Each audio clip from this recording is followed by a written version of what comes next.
Ok, skaidrs, labi. Tā, kā es šito varētu. Aha. Tad šodien es gribētu pastāstīt. Īstenībā tas būtu tā kā jau turpinājums to, ko Ines sāk stāstīt, un arī vispārējie dalībnieki. Es gribētu pastāstīt par šo te ceļojošo instrumentu komplektu, loan set. Nu, tā kā loģistika vairāk vai lietām, kam jāpievērš uzmanība, ko es esmu pamanījis savā neilgajā karjerā šajā darbā. Tātad man sauc Helmuts Broša, un es esmu Zimmer Baimet produktu speciālists, produktu menedžers, nu, sauciet kā vēlties. Savu līdzinējo karjeru es pavadījis medicīnā, slimnīcās, kā ārsts palīgs 16 gadu garumā. Tas bija gan mikroķirurģija, gan traumatoloģija, gan arī ortopēdija. Un kopš 24. gada 1. jūnija tad es pievienojos Zimmer Baimet kompānijā Latvijā un esmu tā kā firmas pārstāvs. Un sanāk, ka es esmu tagad tāds, nu, kā tāds tilts starp ražotāju un slimnīcu. Vairāk zinu, kas slimnīcai vajadzīgs, mazāk kas ražotājiem, bet, nu, mēģinu tā kā to visu apvienot. Nu tā, tad kas ir ceļojošie instrumentu komplekti? Tie ir tātad instrumenti, kas tiek piegādāti slimnīcām pēc iepriekšēja pieprasījuma. Un viņi netiek turēti slimnīcās, ja, izņemot atsevišķus gadījumus, ko parunāsim vēlāk. Un šie te ceļojošie komplekti, viņi pieder tātad firmai, nu, manā gadījumā tātad Zimmer Baimet Latviju ofisam varam teikt tā, jo mums šeit ir transformācija, ko jūs jau droši vien esat dzirdējuši. Mēs pievienojamies OneMed komandai, bet nu, jebkurā gadījumā tas pieder tā kā Zimmer Baimet. Kāpēc šie ceļojošie instrumenti ir vajadzīgi vispār pēc būtības? Kāpēc tādas lietas pastāv? Droši vien jau lielākoties to zina, ka šie instrumentu komplekti nodrošina slimnīcām veikt tādas pacientiem sarežģītas operācijas, kas nav ikdienas operācijas, un līdz ar to viņas nenotiek bieži. Ja, un šī droši vien ir tā lielākā lieta, dēļ kā rodās kādreiz kaut kādas nianses. Un pārsvarā tas, ko Zimmer Baimet piedāvā, ir gūžas un ceļu locītavas endoprotēzes revīzijas operācijas, iedzimt, iegūt anatomisku deformāciju ārstēšanu, posttraumatisku seku ārstēšanu, pie audzēju rezekcijām, kur iespējami locītavas vai segmentu rekonstrukcija ar endoprotēzes implantiem. Un tie tie galvenie kriteriji. Protams, pie tām revīzijām arī iet klāt infekcijas vai izkustēšanās, jā, nu, kas ir vienkārši jau parasta revīzija, varētu teikt tā. Un kāpēc šie instrumenti netiek glabāti slimnīcās uz vietas? Ja? Jo tas ir slimnīcas sterilizācijas nodaļas un operācijas zāle tiek ļoti elementāri noslogots ar papildus instrumentu konteineriem un implantu konsignācijām. Un tā mazā operācijas skaita, tas ir ļoti dārgs, nu, ne prieks, bet lieta, ko arī, manuprāt, Inga minēja, jā, kad šie instrumenti pamatā viņi ir liela apjoma un dārgi. Un tāpēc, ja tā operācija nenotiek regulāri, tad labāk viņas ir uztaisīt kā ceļojošo instrumentu komplektu. Tas ir daudz rentablāk, bet šeit mēs saskaramies ar šīm dažām kādreiz, kad gadās kaut kādas problēmas, ko mēģināsim arī risināt. Un ir tādi izņēmumi gadījumi ar šiem ceļojošiem komplektiem, kad viņi ir tādi komplekti, kas tiek glabāti slimnīcā uz vietas, tad relatīvi bieži pielietojumi. Un tas varētu būt Rīgas 2. slimnīca un traumatoloģijas ortopēdijas slimnīca, ja, kur uz vietas stāv atsevišķi komplekti, un tad pēc vajadzības mēs viņus, pēc pieprasījuma mēs tad viņus paņemam un aizdam, kur viņus vajag. Bet, lai šo instrumentu komplektu, vai arī, kā Inga minēja, kādreiz sanāk, kad jāņem ārā ir tādi komplekti, kas pieder slimnīcas lietošanai, ja, tad es teiktu, tas loģistikas laiks, ja man pazvan, pārsvarā tie ir ārsti, kas zvana un saka, ka man tad un tad ir ieplānota operācija, ja, tad es domāju, kad lai, tur vajadzētu būt 5 līdz 7 dienām iepriekš, lai varētu saskaņot šo procesu ar slimnīcu un nodrošināt laicīgu instrumentu piegādi. Bet šeit, ko Ines patiesībā uzsvēra, ir šajās 5 līdz 7 dienās ir jāierēķina arī iekšā šis te loģistikas laiks, kas aizņem šos instrumentus nogādāt. Ja, no punkta A uz punktu B, tas ir ļoti vienkārši. Ja mēs runājam par Rīgas reģionu, ja, Rīga pilsētu, teiksim, tad tas notiek ātrāk, tas paprasti pāris stundas varbūt, bet ja mēs runājam par ārpus Rīgu, kas, visbiežāk tā būs Liepāja, vai varbūt Jelgavas slimnīca, tad es teiktu, ka tam vajag veselu dienu atvēlēt, varbūt reiz pat 2 vai 3, ja, piegādā ar kurjeriem.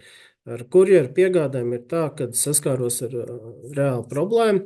Mums bija jāpasūta instrumenti no Liepājas, un tur bija 2,5 dienas laiks, lai viņas piegādātu pie mums uz Rīgu, kas īsti nenotika. Un tad viņi atrunājās, ka tur bija ļoti daudz pasūtījumu, tur novembrī, tur Ziemassvētku un tā. Līdz ar to tas arī kādreiz jāņem vērā, ka šie kurjeri, ka šis te sūtījums arī var tikt aizkavēts. Ja? Vienreiz pat ir vēsturē bijis tāds gadījums, ko es nezinu, kur Alis, man kolēģis stāstīja, ka vienkārši pazuda instrumenti ar kurjeru un viss. Un līdz ar to es domāju, ka 5-7 dienas iepriekš tas būtu labs laiks, kad tā ziņa nonāk teiksim, pie manis, un tad mēs varam uzsākt šo te implantu transportēšanas procesu normālos apstākļos. Un arī tā kā Ines jau minēja, kad sterils instruments pārvadāt. Es nezinu, man šķiet, ka tas nav labi, ka vajadzētu ievērot katrai slimnīcai šos sterilizācijas un dezinfekcijas procesus, tā kā tas ir standartā. Lai izvairītos vienkārši no kaut kādus atsterilizētiem instrumentiem un lietām, kas var beigties ar milzīgu traģēdiju pacientam. Un, ir arī tādi neatliekamie gadījumi, kad neatliekamā kārtā ir nepieciešams kāds konkrēts instrumentu komplekts, vai tas ir rotējošs, vai tas ir slimnīcas, kur slimnīcas parasti ir ļoti atsaucīgas un izpalīdz vienotrai un aizdot šos te instrumentu komplektus. Mums tāds gadījums bija, mums tādi 2 bijuši. Viens bija, ko Inga droši vien atcerās, pagājušajā gada aprīlī ar Revitānu, ko vajadzēja neatliekamā kārtā, jo citā slimnīcā vienkārši operējot gūžu, tika neveiksmīgi raspēts femorālais kanāls un tika salauzts femur kauls, ar tādu garu lūzumu. Un tur nekas cits šādos gadījumos nevar palīdzēt, kā šī te Revitāna sistēma. Un tas bija absolūti neatliekams gadījums, kur mums nācās, teiksim, pārvest, bet, paldies Dievam, tas nebija tālu jāved, šos te sterilos instrumentus. Viss beidzās labi, operācija tur notika veiksmīgi, instrumenti bija sterili, visi konteineri bija aizslēgti ar marķējumiem, viss bija kārtībā. Kā arī, teiksim, tos instrumentus vienmēr, kad es viņus paņemu, un ko es arī varētu teikt, lai jūs iesakat citiem kompānijām, lai viņus pēc iespējas ātrāk, teiksim, atved atpakaļ tur, kur viņiem ir jābūt. Jo tas arī samazina risku, ka šie instrumenti kaut kur nebūtu, var izpalikt, pazust varbūt tās, vai kaut kā tā. Un tad, kas vēl mums tāds izņēmuma gadījumos varētu būt reti, bet instrumenti tiek sūtīti no citām valstīm. To, ko Inga visbiežāk droši vien būšu saskarās ar ortopēdiskiem instrumentiem, kas tiek sūtīti, man liekas, no Polijas, ja es nemaldos. pie mums, tas notiek retāk, varbūt tās nākotnē tas būs biežāk, un tad īstenībā droši vien tad mēs arī lūksim šo te Ingas Buša palīdzību saistībā, lai saskaņot šo dokumentāciju un nepieciešamos procesus, kā tas tiek darīts. Jo, manuprāt, man ir tā iespēja pastīties uz visu to Latvijas medicīnas sistēmu no dažādām pusēm. Šajā pozīcijā esot, un manuprāt, kad traumatoloģijas ortopēdijas slimnīcā šī te dokumentācija un šī te sistēma ir ļoti labi atstrādāta. Ja? Ja, vispār tas būtu iespējams tādu vienotu ieviest visā Latvijā, tas, man liekas, būtu brīnišķīgi vienkārši. Ja tas atvieglotu darbu mums visiem, man tā skaitā, un būtu daudz drošāk, ka visi instrumenti un vispārējais būtu uz vietas un nebūtu lieki, teiksim, jātērē laiks vai arī vispār kādas problēmas operāciju laikā. Jā, un tad ir ārkārtīgi reti specifiski instrumenti, kas ir paredzēti pacientam personalizētiem implantiem, saucamie custom-made implanti. Tie ir tādi implanti, kas tiek speciāli veidoti attiecīgi no pacienta kompjutera tomogrāfijas attēliem. Tā ir rekonstrukcija. Tas varētu būt jebkurš segments organismā, galvenokārt ortopēdijā, tas ir tā gūža, tas ir iegurns patiesībā. Ja? Bet nākotnē jau dažādi, varbūt arī cels un tā. Bet tie ir reti gadījumi un atsevišķi. Bet idejiski dokumentācija un procesi būs tādi paši, kā jebkuriem citiem instrumentiem, īpaši kā instrumentiem, kas nāk no ārzemēm, vai iet atpakaļ arī uz ārzemēm. Tad šī piegāda un dokumentācija no mūsu puses un laikam no visām pusēm, kas ir iegājies kā tāda ierasta lieta, ir instrumentu piegādes brīdī ir jābūt piegādes dokumentiem, kas tiek parakstīti no piegādātāja un saņēmēja puses, un tajos dokumentos ir iekšā šis saraksts ar instrumentiem, galvenokārt, un arī fotogrāfijas. Ja? Bet par fotogrāfijām bišķi vēlāk. Un tad ir jābūt dekontaminācijas dokumentam, kas garantē, ka iepriekšējā slimnīca ir šo sterilizācijas nodaļu pareizi apstrādājusi, tad dezinficējuši šos instrumentus, ka viņi nav kontaminēti.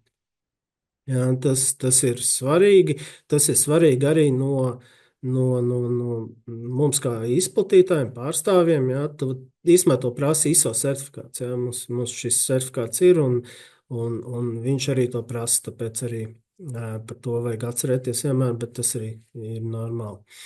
Vēlam fotografiju ar instrumentu komplektu, un šeit tad ir tā lieta tāda. Vislabāk to veikt ir uz vietas. Ja, lai precīzi zinātu, kāda tieši instrumenta konkrētā komplektā atrodas saņemšanas brīdī. Ja. Jo es jums teikšu tā, ko varbūt var neiedomāties, ja, bet ir nerad gadās tādas situācijas, kad instrumentu komplekts kopā ar implantiem ceļo no vienas slimnīcas uz otru, un, teiksim, mēs personīgi, gadās, kad vispār pat nevar apstīties, ja, kas tajos instrumentos ir iekšā, vai tur viss sakrīt, vai tie instrumenti ir tādi, kādi viņi ir, un tā, vai tas ir laika trūkuma dēļ, vai, kādreiz vienkārši ar kurjeri tas tiek sūtīts, un tāpēc es netieku tiem instrumentiem klāt. Tāpēc šo te fotografiju ir veikta, ko Inga minēja, ir veikt uz vietas, ja, piegādes brīdī. Ja tas būs tādā veidā kā pierādījums tam, ka tas bija iekšā un tas nebija iekšā. Ja. Jo gadās visādi tie instrumenti mēdz pazust, viņi tiek bojāti, jebkas. Tad tie instrumenti ir atvesti uz slimnīcu, un tā instrumentu uzturēšana slimnīcā, ņemot vērā, ka lielai, teiksim, ir daļa slimnīcu, kas jau zina, ka, kur ir LCCK, kur ir eņģu vai vēl kādi citi instrumenti, kas ir pazīstami instrumenti, ja. Bet varbūt kādam tie nav pazīstami instrumenti no personāla vai arī slimnīcai, tas kaut kāds jaunums, kāds jauns komplekts vai kas. Tad vēlams šādus instrumentus uzglabāt tā, lai tos nekļūdīgi var atšķirt no slimnīcas instrumentiem. Jo, lai viņi nesajaucās vienkārši kopā, kopējā plūsmā. Un visus viņus uzglabāt vienu vietu. Tas arī tieši tāpēc, lai viņi nekur nepazūd. Un sterilizācijas un operāciju bloku savstarpējā sadarbība par instrumentu apriti slimnīcā. Un tas, es domāju, nevienam jau nav visiem jau skaidrs šī sadarbība, bet manuprāt, nu, reizēm šī informācijas plūsma var būt pieklibo un kādreiz varbūt netiek aizsūtīts tas instrumentu komplekts vai šis. Es domāju, ka tā komunikācija, ka viņi var uzlabot. Man šķiet. Operācijas laikā pēc operācijas pirms atdot sterilizācijas nodaļai šos instrumentus uzreiz salikt apakaļ piedarošie instrumenti sietā konteinerā. Un šī ir nianse, ko Ines rādīja par to operāciju. Ja. Tas bija sarežģīts cels, tāpēc tur vajadzēja tik daudz ārstam tos instrumentus. Un tā tas ir, jo vienkārši ar pāris instrumentiem nav iespējams uztaisīt ceļu locītavas rekonstrukciju tā, lai viņi būtu funkcionāls, tas cels un pilnvērtīgs. Un, ja mēs atkāpjamies mazliet, tad šis next-gen vispār instrumentārijas, kas ir dažādu pakāpju operācijām, viņš ir kā no vienas tādas saimnes nāk, un viņi ir tik daudz tie instrumenti tieši tāpēc, lai varētu tās sīkās nianses tajā ceļu locītavā tur atjaunot un veidot, un tā ir viss tāda aptverošākā iespēja, ar ko mēs varam sniegt tiem cilvēkiem to iespēju atkal staigāt. Bet tur ir ļoti daudz tie instrumenti iekšā, un operācija māsa, ja viņi nestrādā, ja viņi nav specifiski strādā, teiksim, ar šiem instrumentiem nestrādā, viņi, protams, ka var nezināt, kas tur kā izskatās un tā. Tāpēc man ir milzīgs, ārkārtīgi liels lūgums, kaut vai operācijas zālē arī uztaisīt šīs te fotogrāfijas ar telefonu. Visiem ir viedtelefoni tagad, uztaisīt bildi, nav nekāda problēma. Un censties nesajaukt tos instrumentus, jā, lai sterilizācijas nodaļai tomēr arī būtu labāk to visu salikt apakaļ un pēc tam, lai nebūtu tā, ka kaut kāda instrumenta pazūd vai kas. Tā ir tāda nianse vienkārši, kas ir pilnīgi pašsaprotami, ja, kad mēs neatceramies, kas kur atrodas un tā, un pēc tam kādam tas jāliek kopā, bet ja jau sākotnēji viņus salikt plus mīnus vietā, tad es domāju, tas jau var būt liels plus, kā saka. Un nekādā gadījumā viņas nevajadzētu jaukt kopā ar slimnīcas esošiem instrumentiem, ja, jo tādā veidā viņi arī, es domāju, pazūd tie instrumenti kādreiz. Un, jā, kā es minēju, var izmantot fotografiju, kas ir vai nu uzņemta instrumentu saņemšanas laikā, vai vislabāk nofočē operblokā pirms lietošanas to komplektiņu un viss kārtībā. Un, ko darīt, ja kāds instruments ir pazudis vai operācijas laikā vai jebkurā uzturēšanās, instrumentu komplektu uzturēšanās laikā viņš ir bojāts vai pazudis. Ja? Un tas, kas ir absolūti obligāti par šo faktu ziņot nodaļas virsmāsai, vadītājai vai vadītājai un attiecīgam firmas pārstāvim. Es absolūti nezinu, kā ir ar citām firmām, bet no mūsu puses, ja, teiksim tā, ja kāds instruments ir, teiksim, bojāts vai pazudis, mēs meklējam risinājumu, ja, nevis piestādām uzreiz pa taisno rēķinu. Protams, ja tas ir kaut kāda apzināts tāds bojājums izdarīts vai kā, tad tas kaut kas savādāks, ja, bet normāls procesos mēs saprotam, ka darba laikā tie ir instrumenti, viņi taču nav nekādi tur, viņi var salūst, viņi var pazust un tā, bet pēc iespējas jācenšas ir izvairīties no šiem gadījumiem. Bet ja gadās, tur nav nekāda problēma, vienkārši vajag paziņot, ja, un tad to risinājumu ir jāmeklē. Ja. Un tas, kas vēl ir tāda ļoti svarīga lieta operācijas laikā un sterilizācijas procesā, lūgums pievērst īpašu uzmanību mazāko izmēru detaļām, instrumentiem.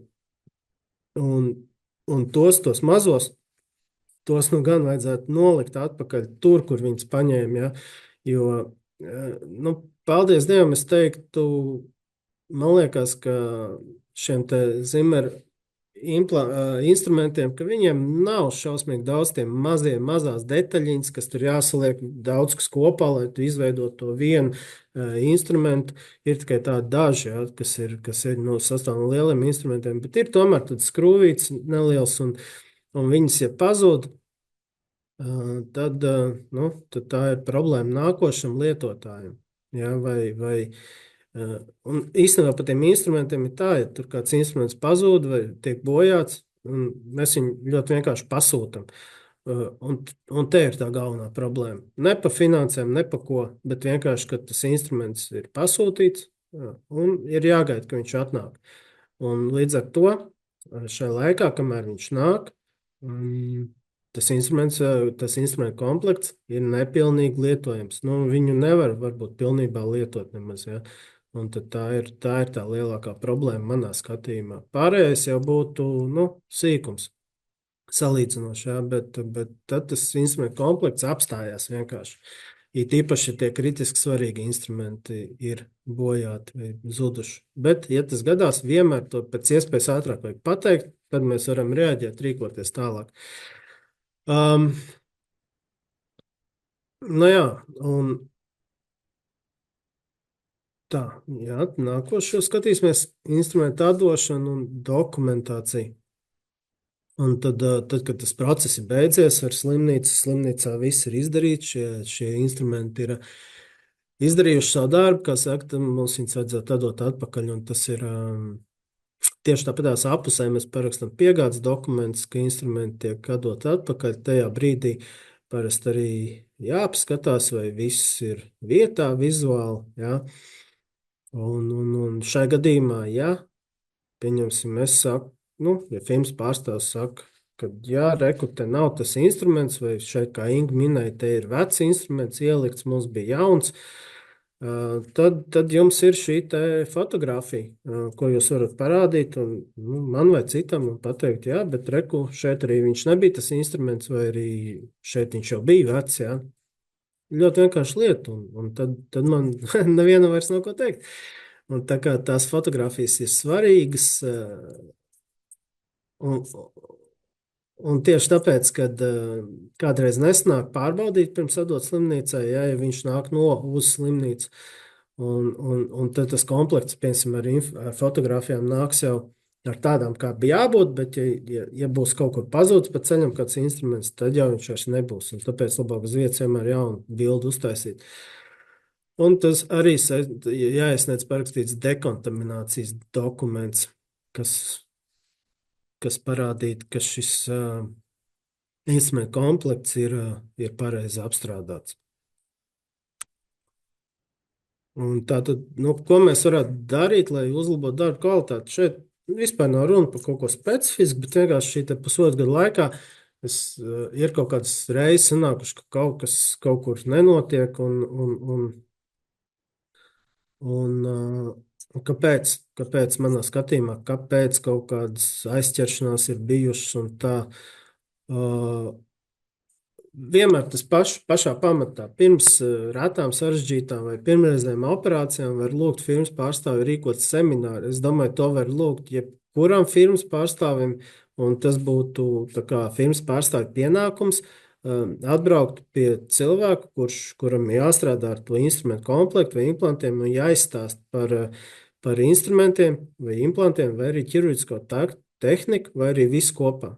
Ja, es domāju, tas ir absolūti normāls tāds lūgums no slimnīcām, pilnīgi normāli. Es jebkurā gadījumā varu atbraukt, saskaņot laiku.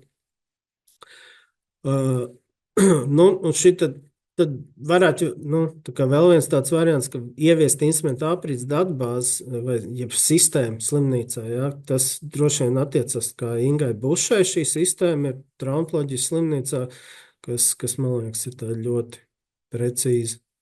Viņa man parādīja vienreiz ekskursijā, es aizgāju, un tur bija tiešām ļoti pedantiski un viss sīks smalks salikts pa vietām. Un tad ir šī te ārstu atbildība, varētu teikt, ja, tas ārstu ieguldījums šajā visā mehānismā, teiksim tā. Un es domāju, ka ārstiem pēc operācijas plānošanas Vajadzētu sniegt nepieciešamo informāciju personālam par paredzēto operāciju, lai personāls sagatavotu vajadzīgos instrumentus un implantus. Ja, un tā skaitā laicīgi, bet laicīgi. Un tā skaitā arī firmas pārstāvim laicīgi paziņot, ka būs vajadzīgi tādi un tādi instrumenti un implanti. Jo tā lieta ir tāda, ka tie pēdējā brīža gadījumi īstenībā jau gadās dēļ tā, ka, pieņemsim, es saņemu šo te zvanu. Nu jā, man te parīt ir operācija, varēs atvest instrumentus. Nu, tā tas notiek, ja. Un tad nekas cits neatliek, kā vest šos te instrumentus, ja. Un tad jebkuras sterilizācijas nodaļa nav apmierināta ar to, ja. Tāpēc, ka pilnīgi, tas ir absolūti saprotams, ka tas prasa laiku, lai viņus apstrādātu un tā tālāk. No manas puses man vispār nav jautājumu, kāpēc es nevaru atvest instrumentus pēcpusdienā vai vakarā un tad no rīta operēt. Ārsts var operēt ar viņiem. Man šķiet, ka tas nav pareizi, ja? Bet lielāko tieši šie gadījumi rodās tikai dēļ tā, kad ir pārāk vēlu šī te informācija saņemta par to, ka tie instrumenti būs vajadzīgi. Ideāli būtu, ja būtu slimnīcā tāda kaut kāda, nezinu, uz internetu mājas, datubāzes vai iekšējā sistēmā tāda sistēma, kā, teiksim, uz nākošo nedēļu vienkārši saplāno šīs te operācijas, un ārsti vienmēr komunicē ar vajadzīgiem kolēģiem, lai šos te instrumentus un implants pasūtīt, pieteikt, ja, un rezervēt, teiksim, tā uz operāciju, kur, teiksim, ierakst, ka būs cels, un tur izmantos tādu un tādu, sistēmu, ja. Tā kā tā. Tas būtu ideāli.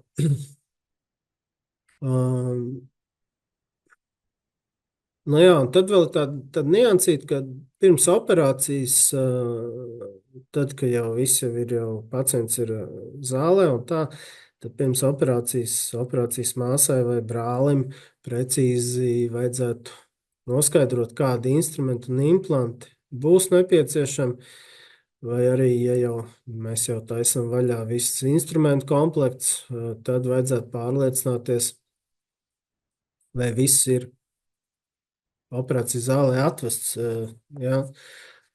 atvests un sagatavots operācijai. Ja, un arī tā skaitā pirms tam, tad par to jau vajag pārliecināties. Nekad nav pa lieku vēlreiz noskaidrot. Un ja nav skaidrs, ko tad tur vajadzēs un ko nevajadzēs, tad tur vienkārši jājautā ķirurgam, ja, jo viņš vislabāk zinās, ko viņam vajadzēs vai nevajadzēs. Tas ir vienīgais, kas to atbildi var sniegt. Tas ir ļoti būtiski, ja, lai precīzi varētu. Jo arī, kā Ines minēja, šie te instrumentu sterilizēšana un apstrāde, viņi jau maksā naudu. Un tas ir darbspēks, tā ir enerģija un izmaksas un amortizācijas izmaksas iekārtām un visai nodaļai. Un tāpēc atvērt visu pēc kārtas vaļā un tad izmantot tikai vienu, tas laikam arī tāds. Un tāpēc šī te komunikācija, es domāju, tā informācijas plūsma. Un kopsumā jau, uz ko es te runāju, ka tas ir liels komandas darbs, un pie šīs komandas es jūtu un domāju, ka es pilnībā piedalos tajos brīžos, kad šos instrumentus, rotējošos vai ceļojošos instrumentus jautājums ir aktuāls, ja, un tieši tāpēc arī šī informācija ir vajadzīga gan man, gan sterilizācijas nodaļai laicīgi. Ja, tas būtu 5-7 dienas pirms operācijas, es domāju. Ja, ja jūs sakat, jums vajag 2 dienas, 3, tad man vajag nedēļu apmēram. Tad var mierīgi. Īpaši, ja tas ir ārpus Rīgas, ja kaut kur tie instrumenti stāv, tad tas vajadzīgs. Tālūk, tā kā es teiktu lielu paldies jums par uzmanību un tiksimies jau nākošajos darbiņos. Ko es vēl gribēju pieminēt, ja man laiks bišķi atļauj, par šiem instrumentiem, kas ir smagi, daudz, sarežģīti, un ar viņiem ir tā, ka nākotnē iet uz priekšu, Un ir jauni, nu, tādi instrumentu komplekti, ko jūs redzēsiet slimnīcās, tad G7 gūžu sistēma, kur ir ļoti optimizēta šī te instrumentārijas. Viņš ir ļoti optimizēts un ērts, ārkārtīgi ērts. Un, un cēlim jaunā sistēma, tur, diemžēl, arī būs daudz instrumentu iekšā, ja, jo bez tā nu, nevar izdarīt. Ja kāds man teikt, ka var izdarīt ar 5 instrumentiem tās operācijas, nu, es uzskatītu, ka tas komplekts, tas instrumentārijas un tā tehnoloģija nav pilnvērtīga. Bet kāpēc viņi smagi? Šeit jāizvēlas starp smagumu un kvalitāti vai vieglumu un nu, netik labu kvalitāti. Ja? Jo šādi instrumenti viņi ir ražoti, lai lai viņi kalpotu labi, lai viņi nedeformētos, nelūstu. Ja? Tāpēc Zimmer Biomet pieturās pie šīs tehnoloģijas, es domāju, kas diemžēl pasmagti instrumenti, ja, bet viņi ir solīdi, ja, viņi kalpo gadiem. Ja, un tad, kad viņi salūst, viņus vienkārši nomaina. Tas notiek bezmaksas attiecībā par bezmaksas instrumentiem, kāds runāja. Jā, mūsdienās šodien, un es vēl ceru, ka tuvākā nākotnē arī būs tā, ka ortopēdijā tātad endoprotēžu instrumenti tiks piegādāt bez maksas, ja, bet es dzirdēju tādas, nu, globālas, tas pat nebija no Zimmerts, vispār tad globāla tendence, ka ortopēdisko implantu un instrumentu ražotāji endoprotēžu arī grib pienākt pie tāda punkta, ka viņi grib šos te instrumentus pārdot, nevis iedot lietošanā, bet pārdot, tā kā to dara traumatoloģijas implantu un instrumentu ražotāji. Bet, nu, es domāju, kamēr mēs šos instrumentus dabūnam bez maksas, mēs varam lietot, darboties, mainīt. Ja kāds instruments pazūd, saplīst, nezinu, kaut kas viņam notiek, dodat man ziņu, mēs vienmēr varam atrast risinājumu. Tur nav nekāda problēma. Problēma ir tad, kad nedod ziņu, tad, kad klusē kaut ko, nu, un tad ir tā, ka atver to instrumentu komplektu operācijā un nav kaut kas. Ja? Un tad tā ir milzīga problēma. Tā ir milzīga problēma. Visas problēmas ir mazākas par problēmām, kas var notikt operācijas laikā, ja nav instrumenti. Tā kā tā. Un attiecīgi par atkārtot sterilizētiem implantiem saistībā ar endoprotēzēm, es domāju, nu, nevienam nav jautājumu, ka tādas lietas vairs nedrīkst notikt, un implantu ražotājs Zimmer, piemēram, viņi nemaz nekādas rekomendācijas nesniedz, jo vienkārši tas nevar būt. Viss. Attiecībā par MDR noteikumiem, kas stāsies spēkā 27. gadā, šie noteikumi, tad, kad viņi stāsies spēkā un kā viņi stāsies spēkā, to, manuprāt, īsti neviens nezina. Un kas to pārskatīs un uzskatīs un pārbaudīs, es domāju, ka jūs labāk zinat par mani Latvijā. Bet no ražotāja puses tur ir uzlikt pienākumu ražotājiem, ka viņam būs jāpierāda par šo te katra implanta, teiksim, ražošanas, un nu, tas vairs nebūs tāds CE certifikāts, ja, tas būs pilnīgi savādāks, jo viņiem būs jāpierāda katram implantam, ir veikta izpēte, ir pavadīts laiks un darbs, lai pierādītu, ka tieši šis implants strādā un ir kvalitatīvs, atbilst kvalitātes normām. Tas nodrošinās to, nu, kad Eiropā varēsim tirgot un saņemt, ja, tikai tādus implants, kas atbilst šim te certifikātam. Tas ir labi no pacienta puses, slikti no Veselības ministrijas un slimnīcas puses, jo tas būs dārgāk, es domāju. Un attiecīgi par slimnīcām uz MDR noteikumiem, tā arī būs problēma, jo es domāju, ka tas skrūvīts un visi būs tikai sterili un vienreizēji. Manuprāt, kad arī atkritīs šī diskusija, vai tad mums pārsterilizēt, vai tomēr norakstīt, tad viņi būs jānoraksta implanti. Kā Gundars Lācis minēja, ka ka tas, kas jau ir bijis organismā cilvēkam iekšā, ka to gan nevajadzētu pārsterilizēt. Ja? Tas ir pilnīgi taisnība, es domāju. Protams, ja tā kaste, jo pieņemsim gūžus vai ceļu locītās protēzes, viņai tas iepakojums, jūs jau zināt, viņš ir pamatīgs. Ja? Ir ārējais apvalks plēvī, tad ir papīrs, tad tu attais vaļā, un tad tu attais vēl vienu papīru, un tad ir tas sterilais, ko māsa paņem. Ja? Ir tā, ka, ja ir attaisīta tā plēve un tas ārējais, tas kartons, ja, tas iepakojums, nu, mēs viņu pieņemt atpakaļ vairs nevaram. Ja? Tātad, bet vai šis implants ir nesterils, ja ir attaisīts tikai tas pirmais iepakojums? Nu, es domāju, ka nē. Ja? Jo viņam jau nav nekāda saistība ar to sterilitāti, kas ir iekšā tālāk nākošos iepakojumos. Tāpēc, nu, tā, bet šī atkārtotā pārsterilizēšana, kas bija kādreiz mums ļoti populāra, ja?